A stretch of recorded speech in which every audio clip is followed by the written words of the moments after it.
Have you allowed any dreams to get buried in you?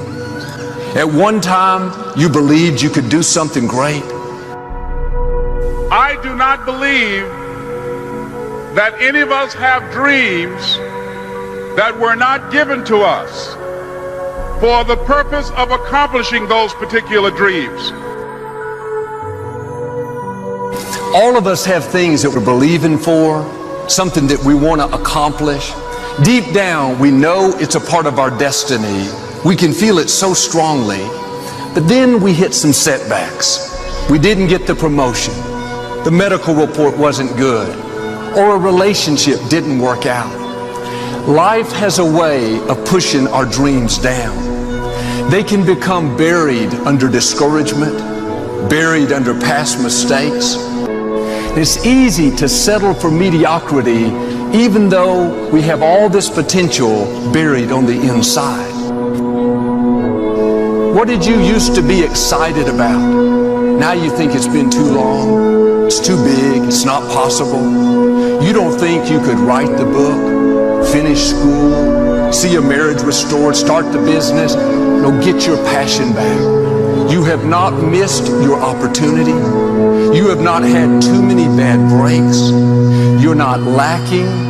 You didn't get shortchanged. When God breathed life into you, He put in you everything you need to fulfill your destiny. Get your shovel and start digging that dream out. Some of you have done this so long, you need a backhoe. You need some heavy equipment. That dream is way deep, but you can dig it out.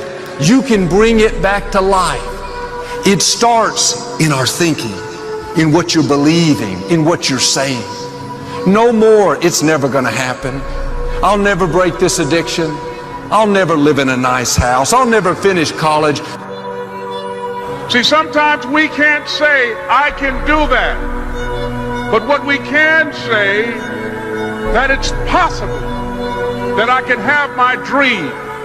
As we run toward it, as we work on it day in and day out, that in the process of working on your dreams, you are going to incur a lot of disappointment, a lot of failure, a lot of pain, a lot of setbacks, a lot of defeats.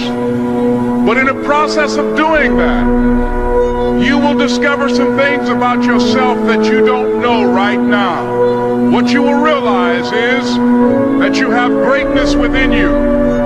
What you'll realize is that you're more powerful than you can ever begin to imagine.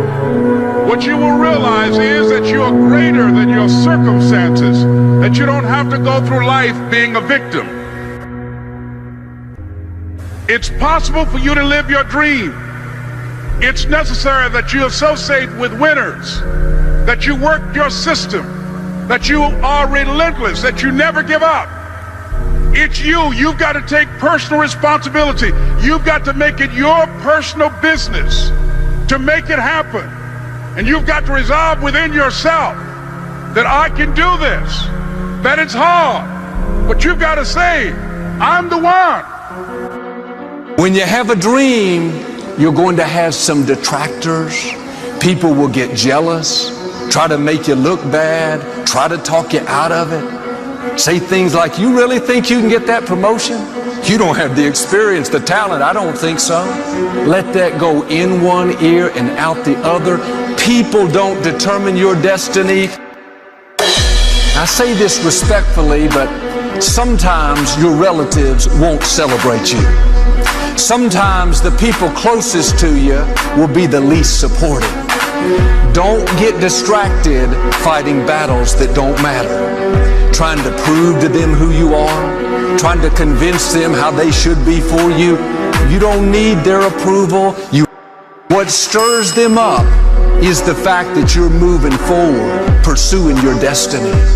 They would love to convince you to keep your dream buried so you don't rise higher and make them look bad. They don't realize God has put dreams in them. If they would stir it up, they could fulfill their purpose.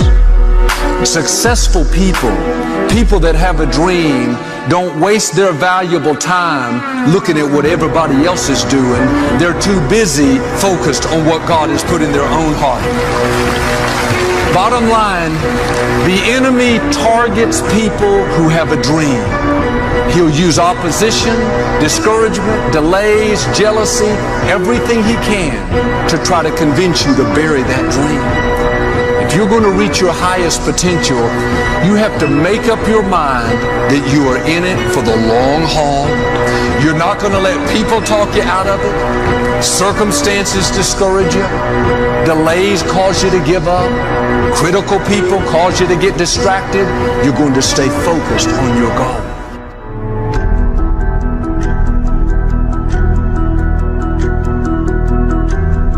There are certain things that will happen in your life that make you pick up the pace, that slap you out of your stupor and say, this ain't no time to cry.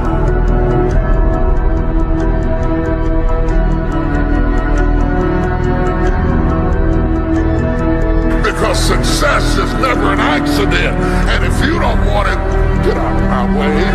Because there are some people who want to do something with their life who will run. I would rather aim for the stars and not hit them than to not aim at all. I would rather go after it and not get it than not go after it at all. I'd rather try and fail than not try at all. I don't want to live with the idea, wonder what would have happened had I done more with my life. I'm going to go for it, come hell or high water. I'm going after my destiny.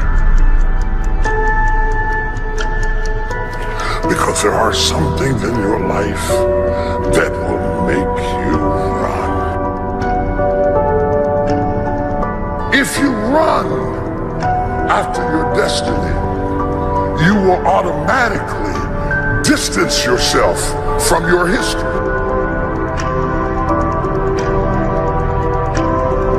The one thing I can tell you for sure is that nothing is for sure. Run. Run. You gotta run.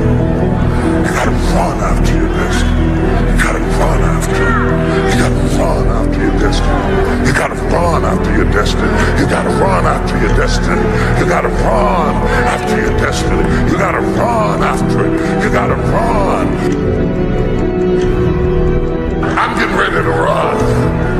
Give me some space, cause I'm getting ready to run. Get up out of my face, cause I'm getting ready to run. Don't have time for what you're talking about, cause I'm getting ready to run. I'm gonna run! I didn't get it till I got to this age, but I'm gonna start running. I messed up junior high, but now I'm gonna start running. I messed up high school, but now I'm gonna start running. The moment you get the word, you ought to run. The Bible said, the day you hear my voice, harden not your heart. When God gives you a chance at an escape, don't be cute, run after your destiny.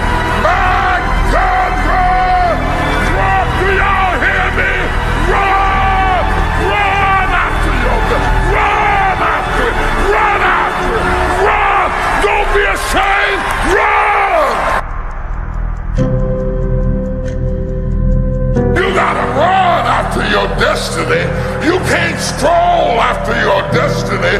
You can't walk after your destiny. You gotta run.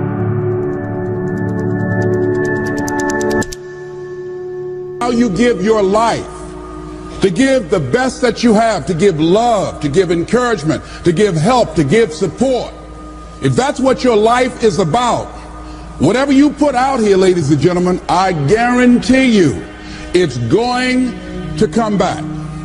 Now, the reason that most people don't give is because they operate out of a consciousness of scarcity. They don't believe that there's enough to go around. They can't see themselves having the capacity to give. They don't believe that they have anything to offer. They don't see themselves as an opening for the universe to work through.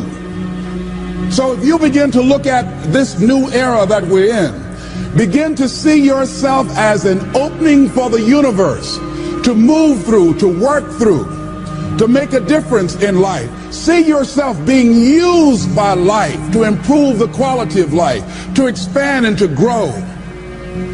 Most people have a very limited view of themselves and a very limited view of the universe, do not see their relationship to the universe, and cannot see how energy and things can flow through them. I love Gibran and the prophet.